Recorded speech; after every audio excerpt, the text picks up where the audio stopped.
Hello and welcome to Kent for the second meeting of the 2014 season in the Miller's Oils Toyota MR2 Championship at Brands Hatch. Matt Palmer was the winner of the opening 2 rounds at Donington Park a month ago, but he returned to the scene of his disastrous start to the 2013 championship. Will the Roadster drivers Stuart Nichols and Jim Davis on the podium at Donington be able to beat him today? We'll find out shortly. Patrick Mortell's here with me at Brands Hatch for the latest round of the Miller's Oils Toyota MR2 Championship. And Patrick, Brands Hatch is a circuit with a little bit of history for the championship. Yeah, it's a very, very tight circuit, very short as well, so it's unusual to find cars going around on their own. There's always somebody there to race. And the conditions today are changeable, I think, at best. Heavy rain this morning, bright sunshine now. You actually see the steam coming off the circuit, so I think it's really going to provide the drivers with a challenge. Yeah, what does that mean for the drivers, really? I guess the unpredictable nature of the weather today means they won't know which way to go in terms of setting their cars up. Yeah, I think most people at the moment are opting for a wet setup. We think it's going to dry out, but we're not entirely sure how much, and we've not got long to go now until qualifying. Different things for different cars, though. The Mark 2s and the Mark 3s. The 3s tend to fare better in the wet. They've got a limited slip differential, slightly less torque and skinnier tyres. Tends to favour them, I think. Okay, any tips for a winner? Is it going to be Matt Palmer in the Mark 2 this weekend, or one of the Roadsters going to pip him to the post? Well, I suspect Matt Palmer's probably going to be there or thereabouts, but I know the 2 guys, Jim and Stuart in the Roadsters, are going to give him a run for his money, I think. Gary Skipper, a newcomer to MR2 racing this season, but I gather that your background is in quite a different form of motorsport. That's right, yeah. I've been racing slot cars. Most people know that as Scalextric since I was 15. I run my own 24-hour race as well because I'm a huge Le Mans fan. So we've been doing that for 3 years, since 2012. We have 16 teams from all over Europe come and race on our 200-foot digital Le Mans replica circuit. Okay, so for you, I guess this is something of a departure. You're scaling up somewhat to real cars, if you like, and the MR2. Why particularly the MR2 Championship? That's right. When I decided that it was time for me to go racing, something that I've always wanted to do, but now I've been able to put together the budget, I looked at a few different series. The MR2 with its big grids, saw the footage on YouTube, the Miller's Oils Toyota MR2 Championship. Looked like the kind of thing I wanted to do, driving a proper sports car as well, rather than as a smaller domestic-based car. So again, being a sports car fan, fitted the bill perfectly. And you had your first race weekend at Donington Park a few weeks ago? Yes, I did. Yeah, it was great fun. Qualified pretty well, 18th, so top half of the grid.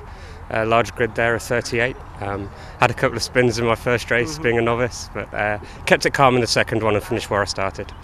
And here at Brands Hatch today, we've got changeable weather conditions. Are you looking for wet or dry? I'm hoping for dry, but we'll see how it pans out. Had a couple of laps in the wet on Friday and it was extremely slippery, so I've just got to make sure I keep it under control if it does decide to rain. Graham Mailings is with me. Graham, another newcomer to the MR2 Championship this year, but I understand your background's in stock car racing. Yeah, I spent 12 years in stock cars. Look for time for a change, something different. And so, having made that decision to change, why did you get involved in the MR2s in particular? I have a good work colleague, Martin Farry, raced. Was getting slightly disillusioned with the stock cars. Speaking of work, over the desk, obviously in break time, and yeah, it was time for a change, and Martin convinced me to come along and have a meeting, or come to watch, and yeah, I was taken by it. It was a good crowd of people, relatively competitive on a cost-wise, so yeah, it was time for a change, and relatively easy to maintain as well. So you've had one race meeting already, that was at Donington Park, second one here at Brands Hatch. How did Donington go? Well, fluffed the start on the first one, was trying to get the revs right, was looking at the rev counter instead of the flags and or the lights, and by the time the lights had changed, they'd all gone around me and I was stood still. So not so good in the first one. I think we started I think 30th, finished 28th. Second race a lot better, made a better start. Still playing at the back of the field. It's very different from what I'm used to. Yeah. I'm used to racing with a limited slip differential on the rear wheel drive car, and you power out the corner. These have a very pendulum effect, and to be honest with you, I'm pretty scared of the effect they're having at the moment. So yeah, it takes some getting used to. So maybe a few more race meetings and you'll just start to feel a bit more comfortable in the car. Yeah, I hope this one stays dry. It's looking unlikely, Yeah, just that rear wheel drive element without the limited slip is totally alien to me, to be quite honest with you. So yeah, a few more meetings, hopefully we'll get up to speed. The car's being released out onto the circuit for the first of 2 races today on this Brands Hatch Indy layout, and it's not Matt Palmer on pole position. He was pipped by Mick Nichols, the margin just 5/100ths of a second. Stuart Nichols and Jim Davis will line up on the second row of the grid, making it 3 roadsters in the top 4. Matthew Wallace and Ben Rowe are on the third row. Robert Wells and Michael Wells complete the top 8. 31 cars lining up then for round 3 of the Miller's Oils Toyota MR2 Championship. Circuit is dry, the weather fine at the moment. Red lights go on. Who's going to make the best of the starts?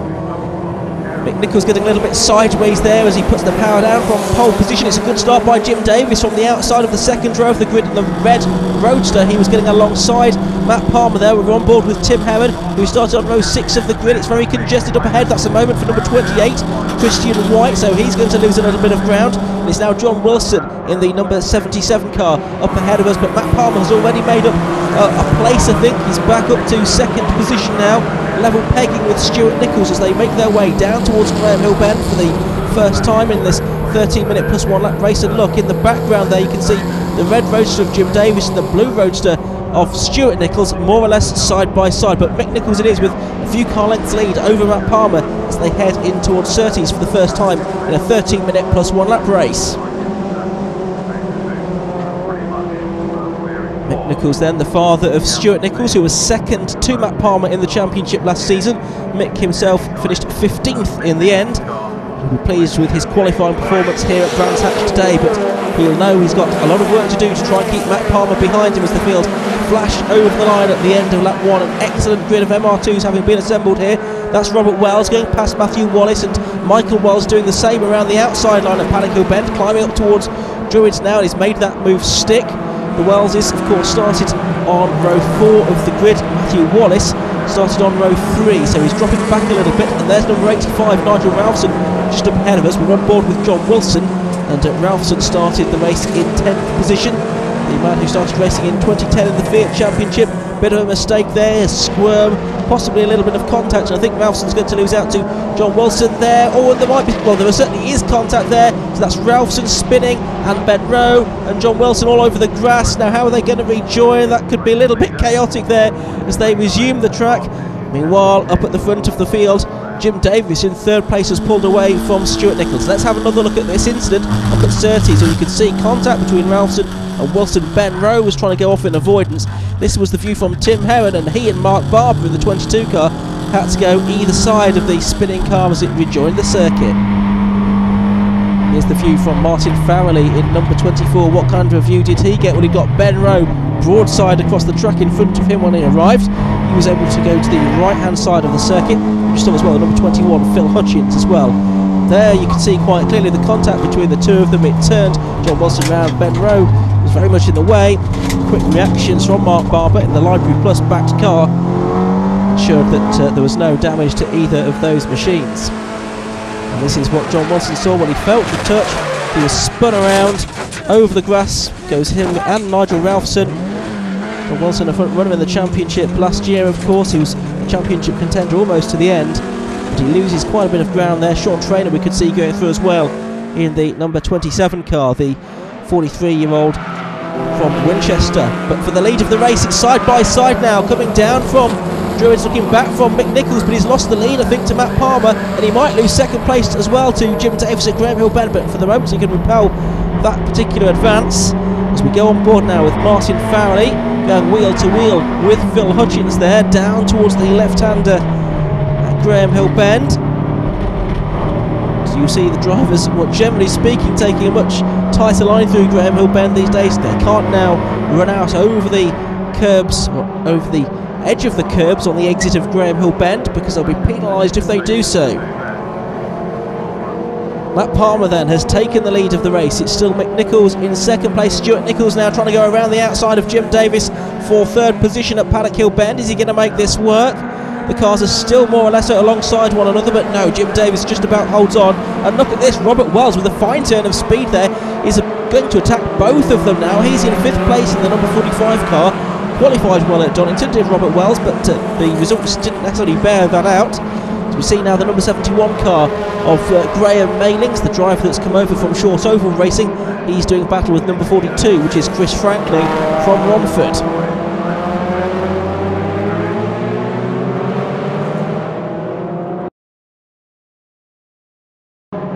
Here comes the battle towards the bottom end of the top 10, featuring Mark Barber and Alex Knight making their way into Surtees. We go on board with John Wilson, a couple of cars behind them. He's trying to recover some of that lost ground, and there's contact there as he tries to go up the inside of Sean Traynor.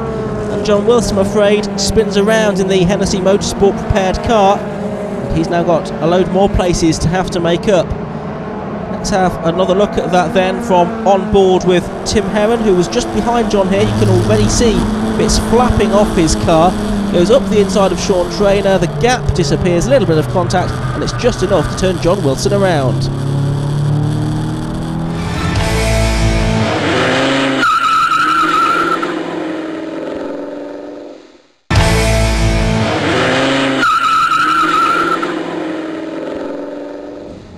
Coming up to half distance in round 3 of the Miller's Oils Toyota MR2 Championship, and you can see there that Matt Palmer had built up quite a decent lead. We're on board with Rob Wells then. He's in 5th position at the moment, chasing after those 3 roadsters ahead of him.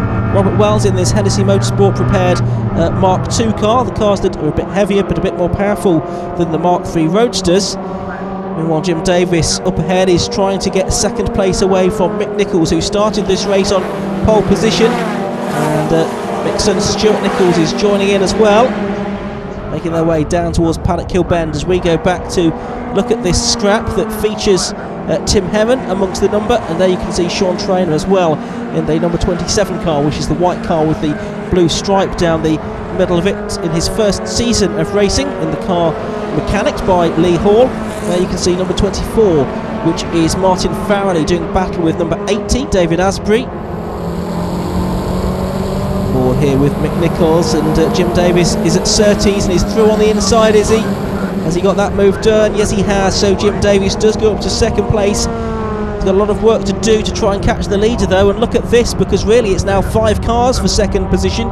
You've got Jim Davis, Mick Nichols, Stuart Nichols, Robert Wells and Michael Wells completing the top 6. A slower car just up ahead of them as well, and now Mick Nichols is going to lose 3rd place possibly, because Stuart Nichols is attacking him around the outside into Paddock Hill Bend, but no, he couldn't make that work. I'm sure Stuart will be keen to get ahead of his father just as soon as he can. We're looking on board the rear view camera from Mick Nichols' car. We can see that Stuart Nichols still not through as they lap the number 23 car of Bill Schwartz, the 30-year-old HGV driver from Leyland in Lancashire. But look at the size of Matt Palmer's lead now. It's half the length of the bottom straight really. Jim Davis there in 2nd position. It is still Mick Nichols 3rd and Stuart Nichols in 4th place. Robert Wells has got to try and negotiate that Schwartz car now, which had a fire in the previous round of the championship at Donington Park. Good to see Bill back out though for this weekend's racing. Robert Wells is going to get through, but I think it has cost him a 2nd or so to the 3 roadsters battling up ahead, so he's got a lot of work to do now to latch himself back onto the rear of those 3 cars disputing 2nd position. Yellow flags there as well up at Paddock Hill Bend. I think that's the car of Andrew Franklin that has been pushed off.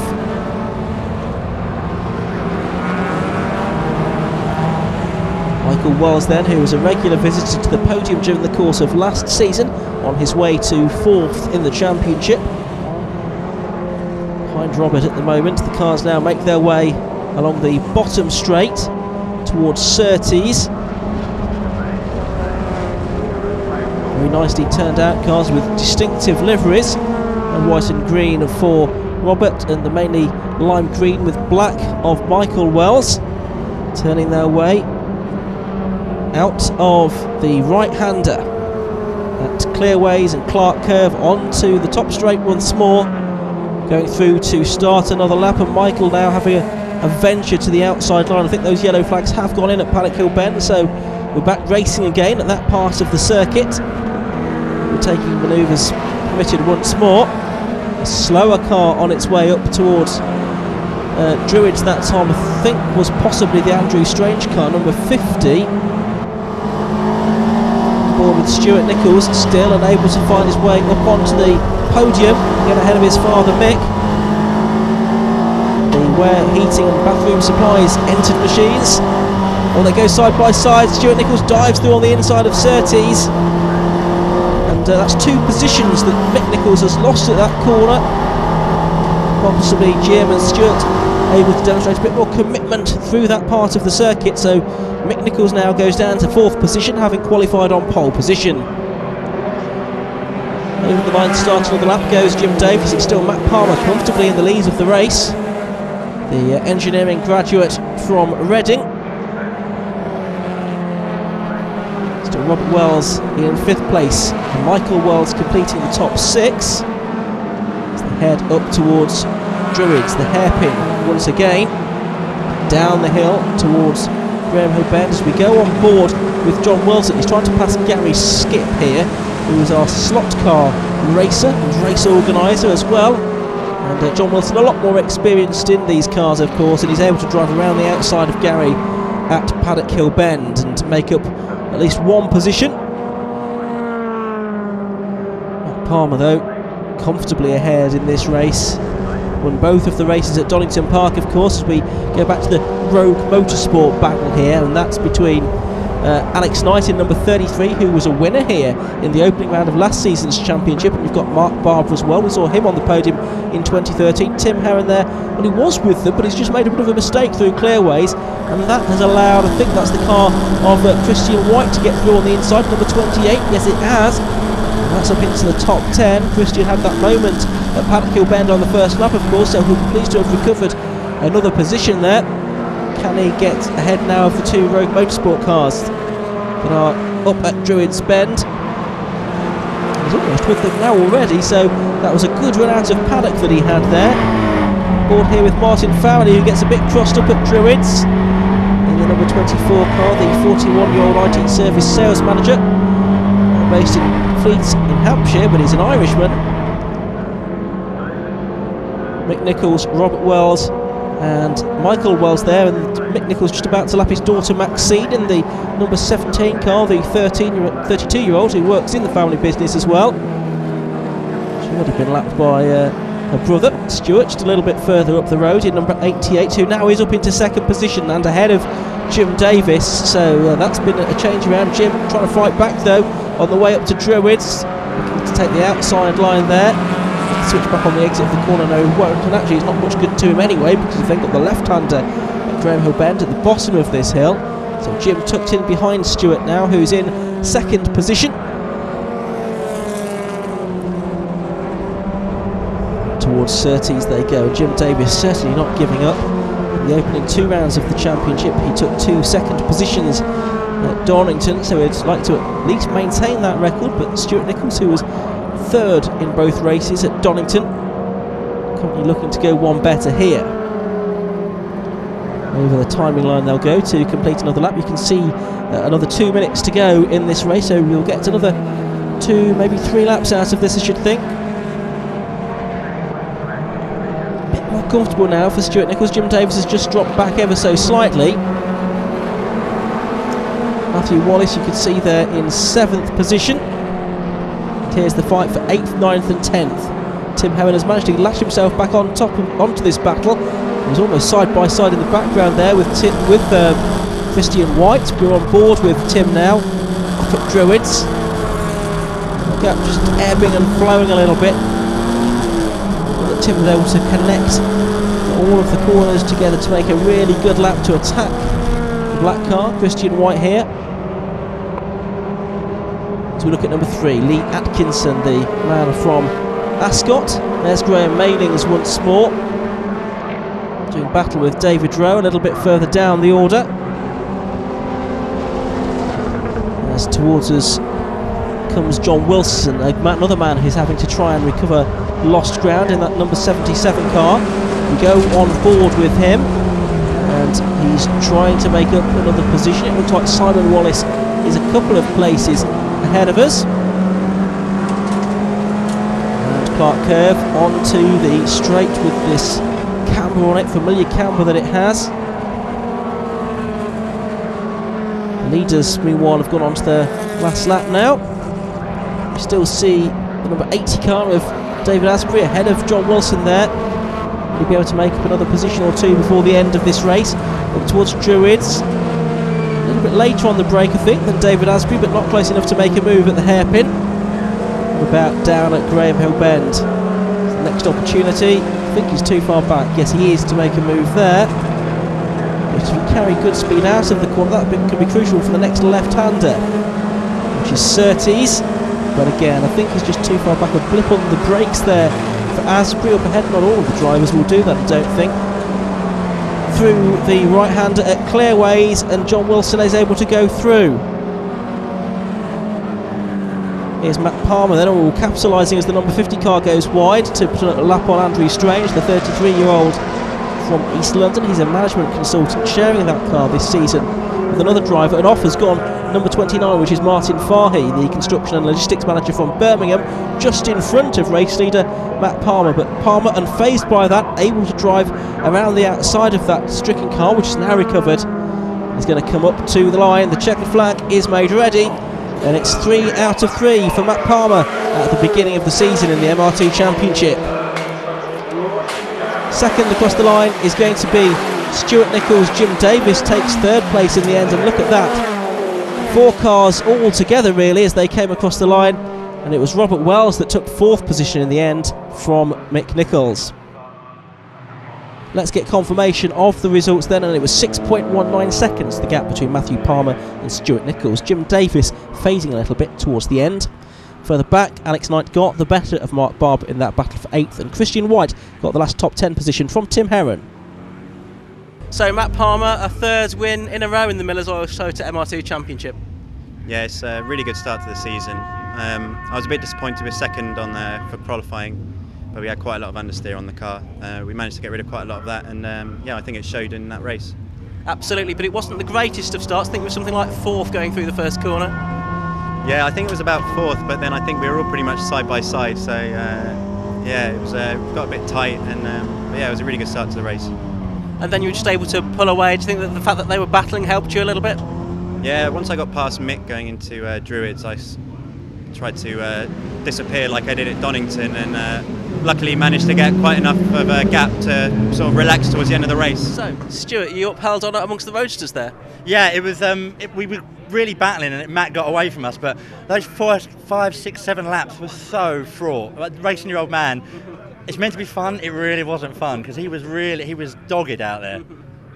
He was, and then Jim proved a tough opponent, as he always does as well. Jim drives like the widest Mark III out there, and I thought he'd missed a gear coming out of one of the corners, and it allowed me to get past. Turns out he's probably got a gearbox issue, but and then he was off on my back again, and there was no let up whatsoever at all in that whole race. I was willing the last lap board to come out. Jim Davis, 3rd position, but is there some gearbox issues maybe?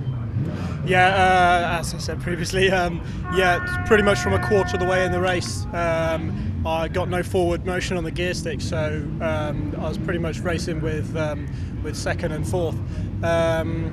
So I managed it fairly well. I was just hoping that Mick wouldn't get past me, and luckily I kept him at bay. But other than that, the pace looks good.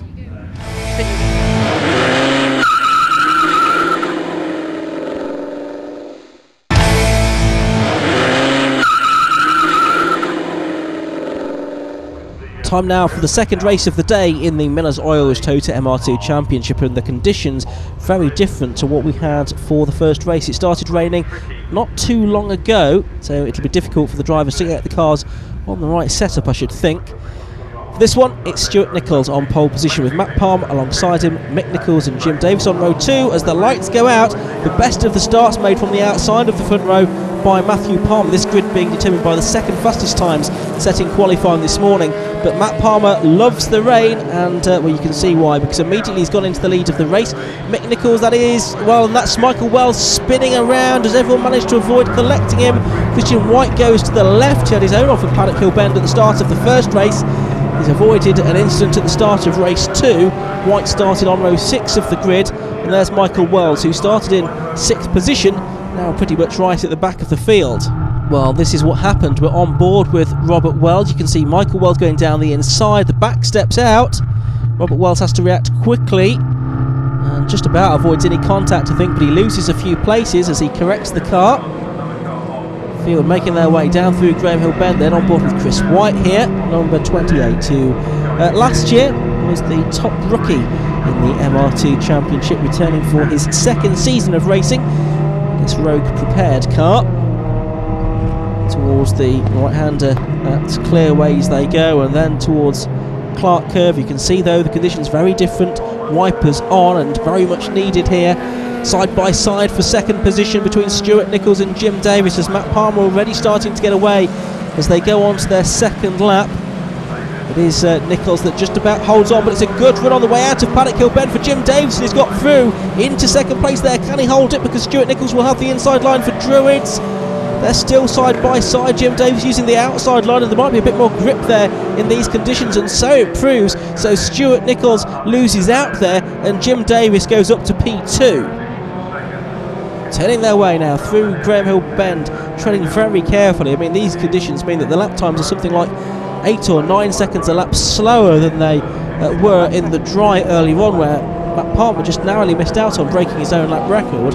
57.35 was his best lap time in the earlier race. Well, we're not going to get down to anything like that in this 13-minute plus 1 lap race. There's Ben Rowe in car number 7, the driver from Devon. He's just ahead of number 89, which is Mick Nichols, who was on pole position for the opening race. Number 72 there is Matthew Wallace. The pack having been split a little bit, of course, by that incident with Michael Wells at the beginning of the opening lap of the race. There's John Wilson as well, number 77. As a change there, that's Matthew Wallace going ahead of Mick Nichols into braking for Paddock Hill Bend, but Mick Nichols trying to come back on the inside line ahead of the man from St Albans, but unable to, well, he has made it work, but Wallace immediately fighting back. Have the outside line for Druids, and that might not be a bad place to be, as we saw from Jim Davis on the previous lap.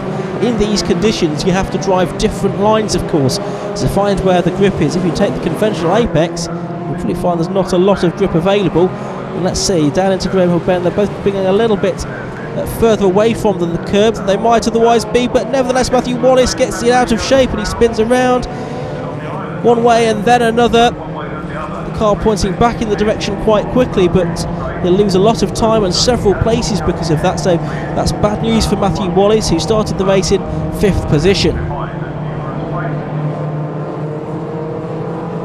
You can see John Wilson in the number 77 car. That's the mainly blue car in the background with the white stripe down it. There he is with Tim Heron, number 5, just behind him, and Heron gets a good run off Clark Curve there and is harrying John Wilson, who finished the opening race in 16th position in the end after his various dramas. We're hoping for much better than that in race 2.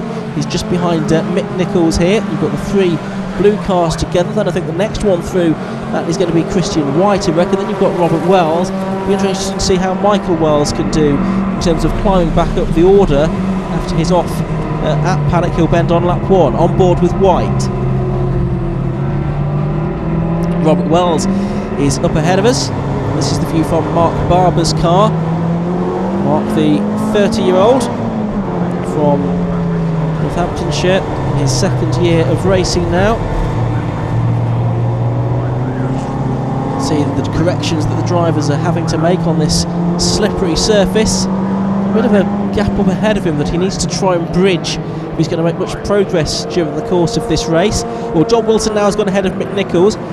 It's going to be Tim Heron trying to do the same. It's actually Nigel Ralphson, isn't it, in the number 85 car? I think I might have misidentified that as Christian White a moment ago. It is Nigel Ralphson who had that off, tangling with John Wilson in the opening race. Ralphson did continue to finish 21st in race 1. On board here with Robert Wells. There is a gap there somewhere into Paddock Hill Bend. Has he found it?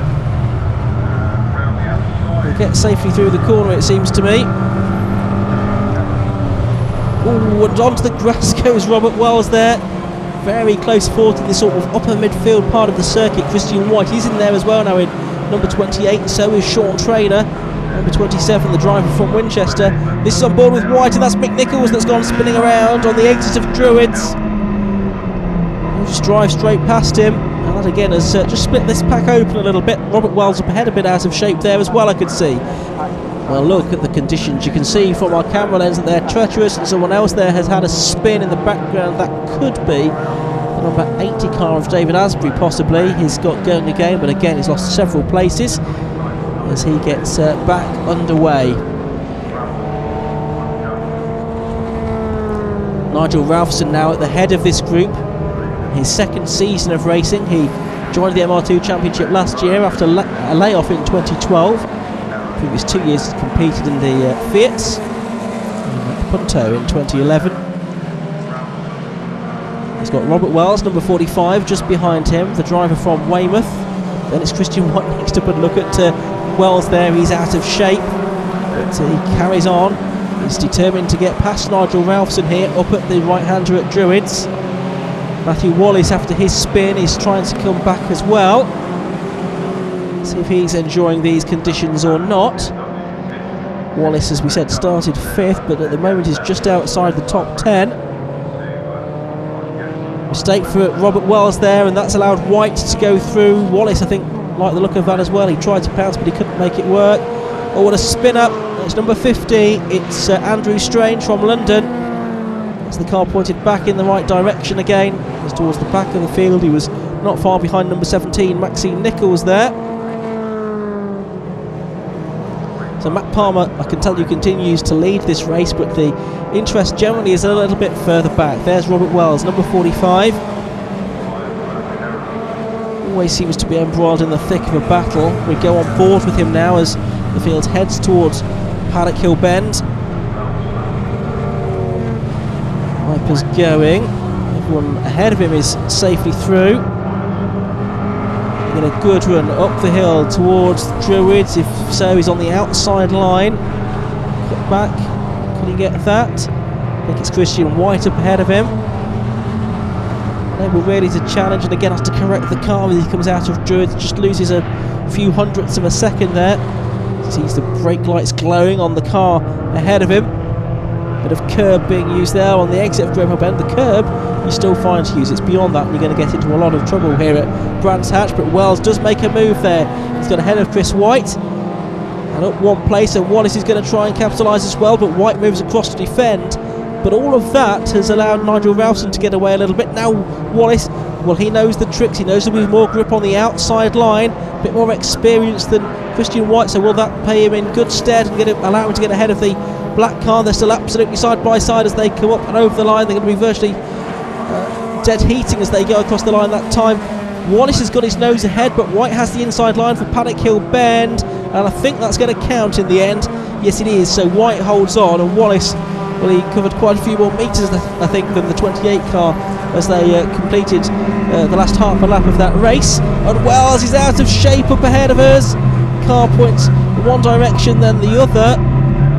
White has therefore more momentum as they come out of Druids, but he doesn't have the line for Graham Hill Bend.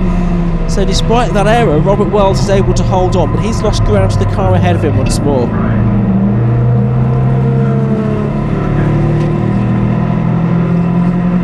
Along the straight towards the left-hander at Surtees, then it's the right-hander at McLaren, then Clearways and Clark Curve. Wallace again having a go around the outside at Clearways. Not quite as convincing as an attempt this time. Switching to the inside line for a look there. He thought Christian White might have left the door open. Now to the outside line again. The high, wide and handsome line it's going to be into Paddock Hill Bend, but to no avail. Meanwhile, Robert Wells squeezes through on the inside of Nigel Ralphson there and gets the place away. So for 7th place, I think that is. Nigel Ralphson's actually got it back on the run up to Druids, and he's got the inside line as well. A great scrap this. Wallace now trying to get a piece of the action too. It's 4 cars here fighting for the last 4 places in the top 10. Nichols, you can see just behind them, having had that spin earlier on in the race on the exit of Druids. So it's Ralphson, Wells, Wallace, White, then you've got Trainer next up. I think that was Jonathan Grimes we could see as well in the silver roadster number 79. He's been with the MR2 Championship for quite some time, originally racing in a Mark 1. And that's the car of number 23, which is Bill Schwartz. He makes up some ground there. It looks like, though, we've lost the 50 car of Andrew Strange. He had that spin, and now he's retired that car parking it up against the barrier at Graham Hill Bend. Here's Michael Wells on his recovery drive. He's just got past number 69, which is Gary Skip, the red car with the orange roof. So he's now up into the top 20 is Michael Wells, and how many more places can he make up between now and the checkered flag? A bit more ground to make up to the car in front. Bill Schwartz is going to have a go at Gary Skip as well, as we look forward again. Robert Wells still trying to find a way past Nigel Ralphson for 7th position. Wallace and White still in there too. There's the 29 car, the multicoloured car, which is that of Martin Fahey. Did some single-seater racing many years ago. It's the ex-Paul Hinson car. 49 is David Rowe. He's about to be lapped by our race leader Matt Palmer, where the headlamps popped up. Not sure how much aerodynamic disadvantage that creates. Certainly not doing Matt Palmer too much harm. He's keen clearly to make sure that the back markers know that he is there. I'm sure David Rowe is well aware of that fact, but Palmer knows that he's well ahead. He doesn't need to take any unnecessary risks to get past the back markers. He can wait until he has them there, until he gets on the straights to pass them absolutely safely. It's a long gap back to Jim Davis in 2nd position. A moment for Bill Schwartz, I'm afraid. Half in the gravel, but he's got out of that again. Palmer then, the champion from last season. He won the title by quite a convincing margin of 45 points in the end over Stuart Nichols, despite a setback at the beginning of the year where he was plagued by unreliability. I think there's just a couple of laps to go in this race for him. Coming towards us is the number 30 car, which is Darren Aldworth. 21 is Phil Hutchins, and there we see the number 80 machine, which is David Asprey, get ahead of Gary Skip. Here's Chris White. Robert Wells is just up ahead of us. Still this fight going on, but I sense that Robert Wells has now lost a position, possibly to Matthew Wallace, as he has, but he gets it back. Wallace makes a mistake there, and Wells now suddenly finds himself at the head of that little group, because Ralphson too is behind. Wallace is at the back of the group.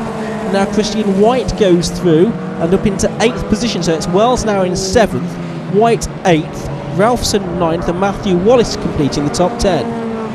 John Wilson is just up ahead of them. He's in 6th position, so 10 places better than his earlier race. As Wells gets it sideways again up at Druids, and that's going to give Christian White the opportunity to get alongside, and he's through on the exit of Druids. Christian White goes up into 7th position now. Oh, there's a spinner up ahead, so there'll be yellow flags there, and wants to take a little bit of avoiding action. On board with Stuart Nichols then. Up and over the start and finish line he goes to start the final lap of the race, in actual fact. And oh, what a mistake, he's sideways there. Is he going to keep hold of it? Just about. He runs out over the curb onto the green concrete on the other side of the curb, and that means that Ben Rowe has gone through into 3rd position right at the end of this race. Back markers squirming around just in front of the leader. Someone has spun. Matt Palmer, well, he just needs to keep out of trouble now for the last half a lap, turning his way into Surtees corner for the final time. 4 wins out of 4 at the start of the year would be a remarkable result for the man from Reading. Through clearways and Clark curve then, windscreen wipers on. He's lapped quite a significant minority of the field, almost half of it. Up to the line he comes, and the checkered flag is made ready, and a very pleased Matt Palmer takes the 4th win of the season in the Miller's Oils Toyota MR2 Championship. And right at the end we saw Mark Barber, number 22, have a spin into the gravel there, and that was on the final lap, so he a non-finisher from this one. Here are the results then. Palmer winning by more than 7 seconds. It was Jim Davis that took 2nd, and Ben Rowe getting 3rd from Stuart Nichols on the final lap. Further back, Robert Wells eventually got back into 7th position ahead of Christian White. Matt, congratulations on your 4th win in a row. You must be really pleased with how it went. Yeah, I'm really happy. Yeah, 4 wins out of 4 is sort of something I was aiming for, but I didn't really expect to achieve. But I knew when it was wet before the start of the race, we had a very good chance of making it 4 out of 4. And were you able to get the car onto a wet setup or not? No, we didn't get a chance to put it on a wet setup. We put the pressures a bit high before that race because the clouds were looking a bit ominous, and then we just adjusted them in the assembly area. So that made it, that little bit more drivable, and you were able to get into the lead straight away and just pull away. Yeah, I knew it was important to get out in front again and sort of control what I was going to do and take the lines I wanted, because visibility is another thing in the wet, which once you're out front you don't have to worry about. Very true. Well done, Matt. Okay, Jim, second position. How was it? Good fun. Fairly easy. I had no drama. I was a bit worried on the first rolling lap because I had Mick next to me who, we weren't pushing and he span. So I think we all had our wits about us from then on. I know there was an accident at the start and I thought, okay, the front runners are going to be left to themselves. Yeah, good. Gremlins reappeared from the first race with the gear linkage, but more manageable in the wet. So yeah, it was all right. Couldn't keep up with Matt though. He's too quick for us. Okay, Ben, third position. You must be happy with how you've turned your day around, really. Yes, it's gone from worse to good, so that's the right direction at least. Anyway, tell us what happened in the first race very briefly. A little coming together in front of me, which I attempted to take avoiding action on and didn't. And that race was where? How was it out there? How did you find it? Exciting, very exciting. Yes, twitchy, damp. Great fun. What we come racing for. And how did you get past Stuart? I waited for him to make a mistake, which he obligingly did, and I drove past. Very good of him. Brilliant. Well, Matt Palmer has only dropped 1 point so far this season. He has 103, 7 more than Jim Davis, with Stuart Nichols a further 4 points back on 92 in third position. That's all we've got time for from Brands Hatch. Join us again soon for the next round of the championship at Snetterton. Bye-bye for now.